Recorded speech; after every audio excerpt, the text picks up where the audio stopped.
সামনে একটা রেস্টুরেন্ট আছে, অপর্ণা হোটেল রেস্টুরেন্ট। এখানে ব্রেকফাস্ট করে নেই। আমরা এখন চলে এসেছি এখান থেকে নলবাড়ি, আর মাত্র 15 কিলোমিটার দূর।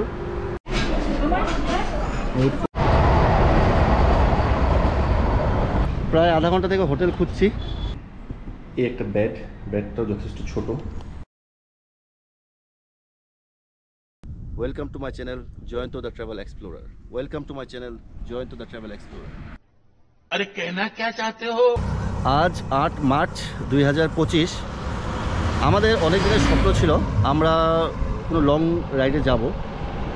তো আজকে সেই স্বপ্নটা পূর্ণ করার জন্য আমরা বেরিয়ে পড়েছি গৌরীপুর থেকে। এখান থেকে প্রথম যাব আমরা গুয়াহাটি। বহুত সাহস নিয়ে বেরিয়ে পড়েছি। এখন দেখা যাক কতদূর যেতে পারি।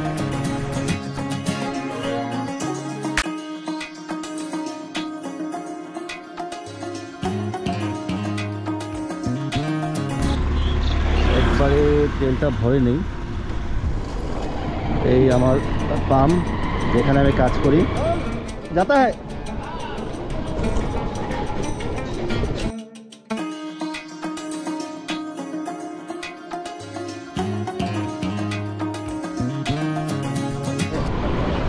সামনে একটা রেস্টুরেন্ট আছে, অপর্ণা হোটেল রেস্টুরেন্ট।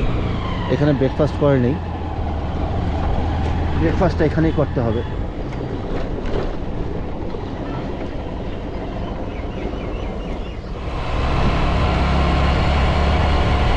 এই সামনে যে পাহাড় দেখা যাচ্ছে এটা হচ্ছে খগরপুর পাহাড়।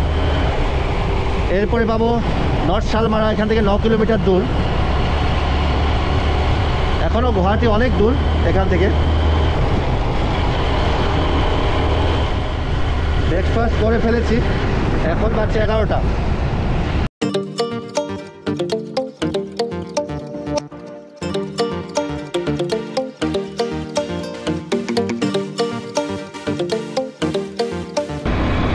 আমার আগের ব্লগেও এই খগরপুর পাহাড় দেখিয়েছি। এই পাহাড়ে উঠলে না আমার ওই শিলং বলেই ফিলিং হয়।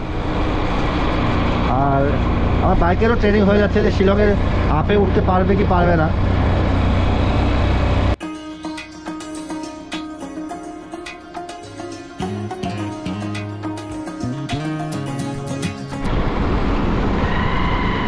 এই জায়গাটা গোল্ডেন লাঙ্গুর করিডোর বলে, এখানে সোনালি বানরের এরিয়া। এটা এখানে প্রায় বিলুপ্ত প্রায় হয়ে যাওয়া সোনালি বাঁদরকে দেখতে পাওয়া যায়।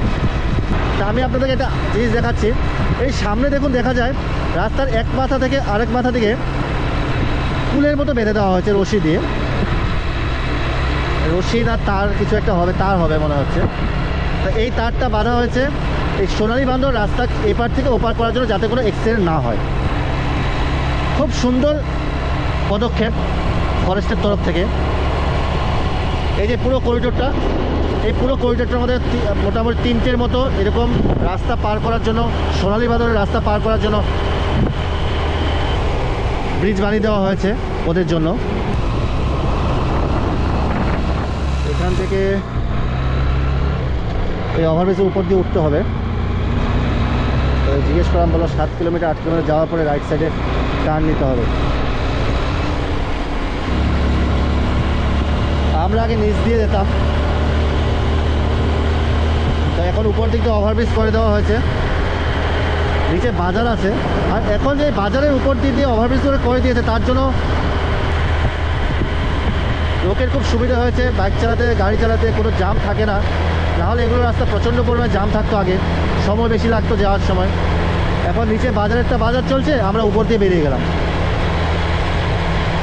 আর আমাদের এখন আসামে বর্তমানে প্রচুর পরিমাণে ওভারব্রিজ হয়ে গেছে প্রত্যেকটা বাজারের উপর দিয়ে হোক। গুয়াহাটিতেও একই অবস্থা।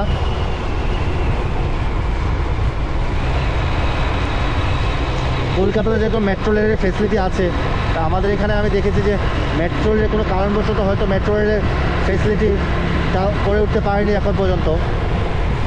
হয়তো জায়গার অভাব, কলকাতার রাস্তাঘাটগুলো চওড়া, সেই জন্য মেট্রো রেলটা সুবিধা হয় বানানোর জন্য। আমাদের গুয়াহাটিতে হয়তো এই পসিবিলিটি নেই, সেই জন্য ওভারব্রিজ করে দিয়ে দিচ্ছে আমাদের আসাম সরকার, যাতে মানুষকে যানজট থেকে কিছুটা হলেও রেহাই দেওয়া যায়।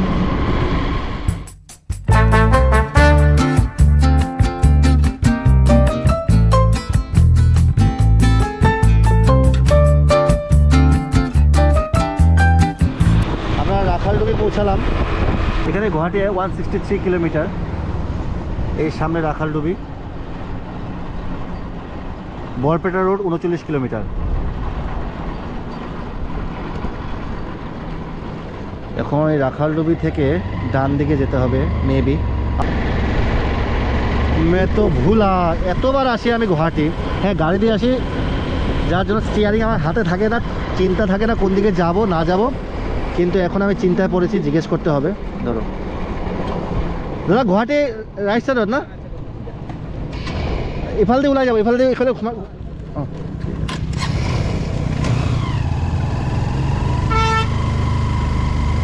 सीधा जाना पड़ेगा, गुवाहाटी जाने के लिए सीधा जाना पड़ेगा।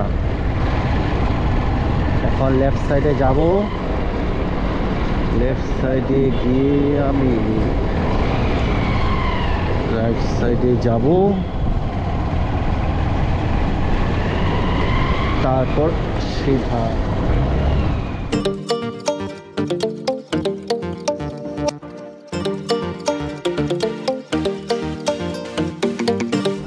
প্রথম টোল প্লাজা পাবো। বাইকেটা কোন দিকে, বা দিকে হবে। এই হলো বাইক লেন।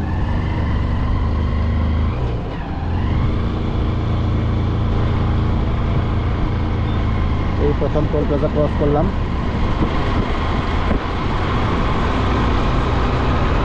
এই রুটে 3টের মতো টোল প্লাজা আছে। ফার্স্টটা ক্রস করলাম আমরা।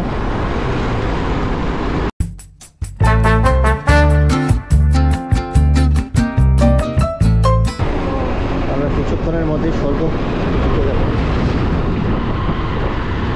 তারপর ম্যাক্সিমাম 1 কিলোমিটার। এর আগে যখন আমি স্বর্গ এসেছিলাম গুয়াহাটি যাওয়ার সময়, এখানে চা খেয়েছিলাম, ভালো লেগেছিল চাটা। এই সামনে ক্রিস্টি রেস্টুরেন্ট, এই হলো ক্রিস্টি রেস্টুরেন্ট। এখানে চা খাবো।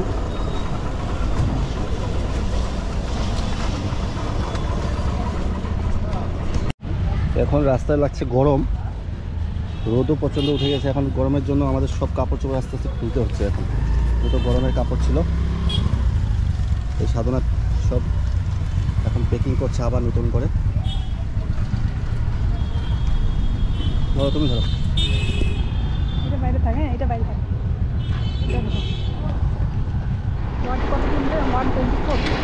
গুয়াহাটি 124 কিলোমিটার। এই বাঁ দিকে চলে গিয়েছে মানস অভয়ারণ্য। এই সাইড দিয়ে আমরা সোজা যাব গুয়াহাটির জন্য।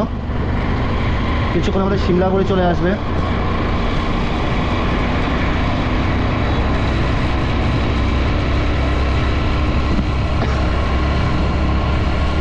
আমাদের গুয়াহাটি ধুবড়ির রাস্তাও এরকম হবে কদিন পরে।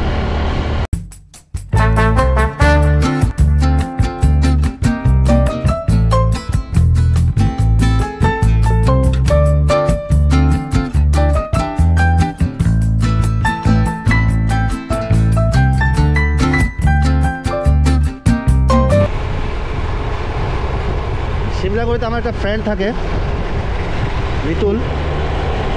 তো ওকে জানাইনি, কারণ ওকে জানালে প্রবলেম হবে। ওকে জানালে ও আমাকে এখন এখান থেকে বেরোতেই দিবে না, বলবে খেয়ে যা, দুপুরে বেরোতে দেবে না। এখন ওকে যদি ওর দুপুরবেলা ওর বাড়িতে যাই, তাহলে রাতে গিয়ে আমি গুয়াহাটি পৌঁছাতে পারবো না। জানাবো না, এখান থেকে পার হওয়ার পর জানাবো ওকে, ক্রস করলে।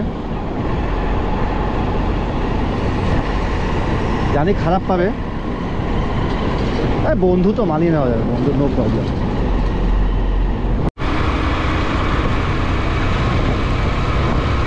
আমরা এখন যেখানে পৌঁছেছি সেটা হলো হাওলি যে রাসমেলা হয়, সেই রাসমেলা মাঠ। আমার ঠিক বাঁ দিকে এই যে এখানে হাওলি রাসমেলা হয়। এখানে বিশাল বড় মেলা হয় প্রত্যেকবার রাসের সময়। ওয়েস্ট বেঙ্গলে কুচবিহারে হয় বিশাল বড় মেলা, আর আমাদের আসামের মধ্যে নলবাড়িতে একটা রাস, আর এই হাওলির রাস।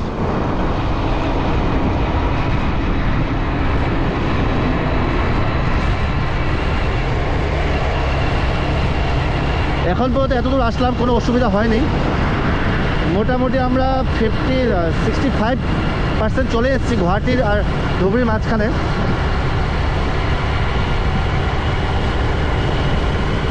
দুপুরে লাঞ্চটা ভেবেছি নলবাড়িতে করবো, এখন দেখি কত দূর এগিয়ে যাওয়া যায়।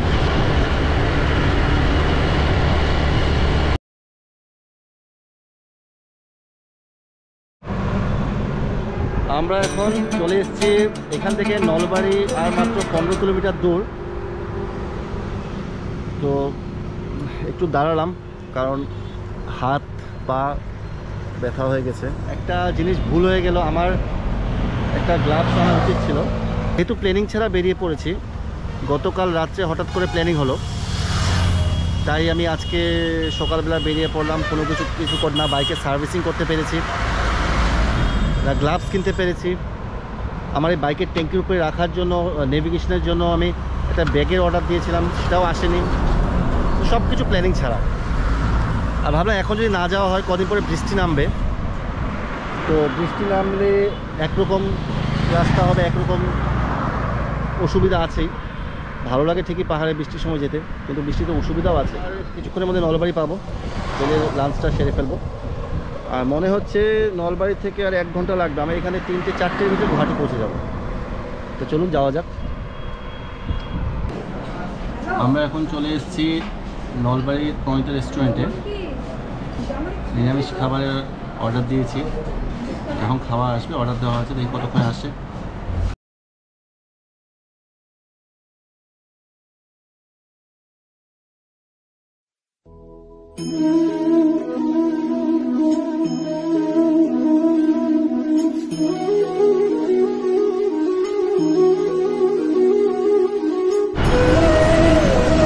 আমরা লাঞ্চ করে বেরিয়ে পড়লাম। এখান থেকে গুয়াহাটির ডিস্টেন্স হচ্ছে বর্তমানে 55 কিলোমিটার।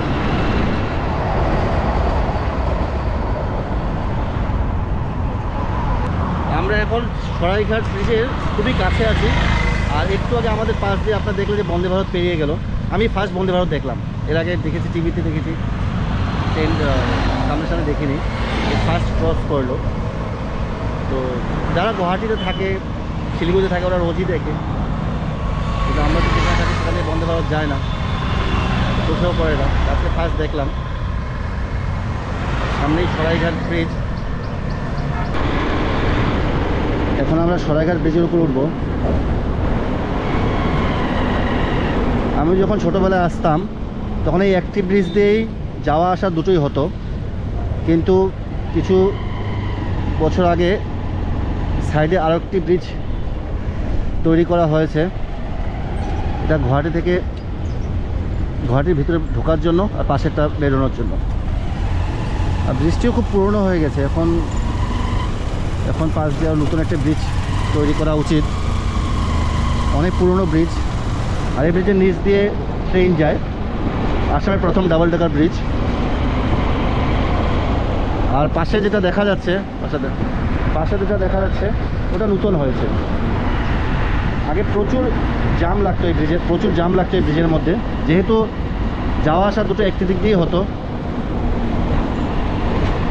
ওয়ান ওয়ে ছিল।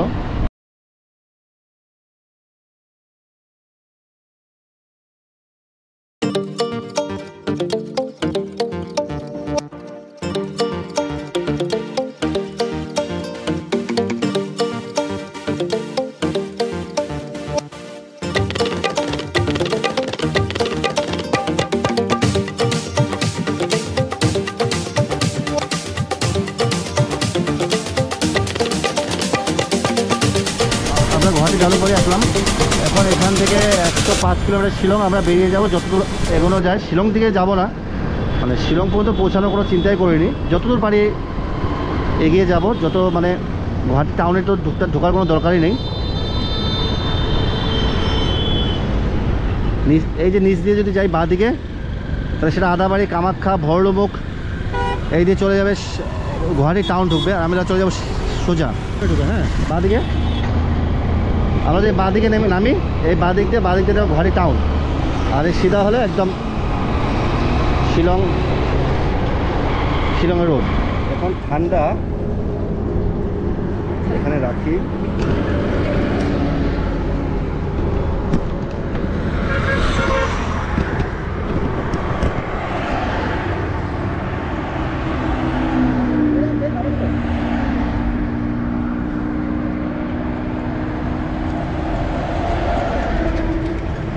मैडम को ठंड लग गया है, अभी जैकेट पहनना पड़ेगा। আমার না জ্যাকেট খোলার ঝঞ্ঝাট, না পরারও ঝঞ্ঝাট, না খুলেছি না পরেছি। এখন গিয়ে আমাদের খুঁজতে হবে হোটেল। কোন হোটেল পাই দেখি, এগিয়ে যাই আরো।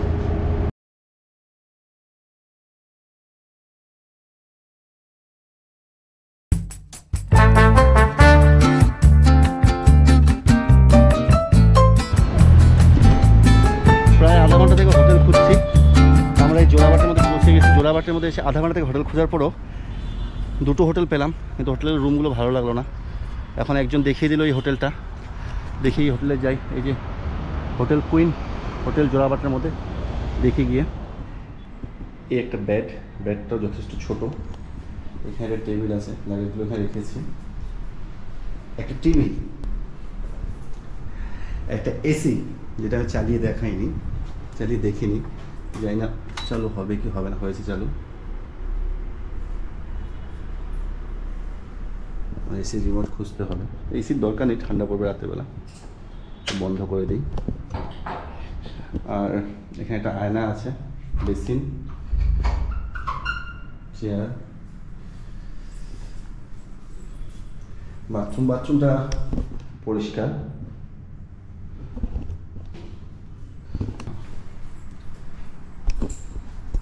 এই রুমটা আমার কাছে নিল 1500 টাকা, 1500, ঠিকই আছে।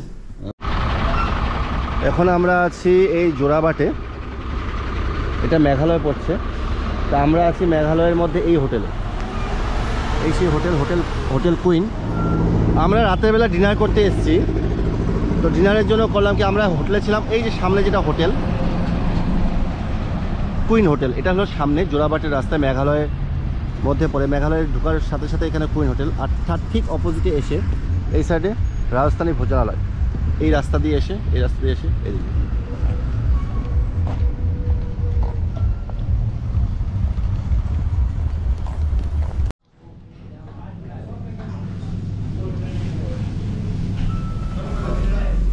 এই যে আমার খাবার দিয়ে গেল। এখানে আছে রাইস, আলুর দম, পনির, এখানে একটা ডাল, আর এটা হচ্ছে নান রুটি আর পাঁপড়।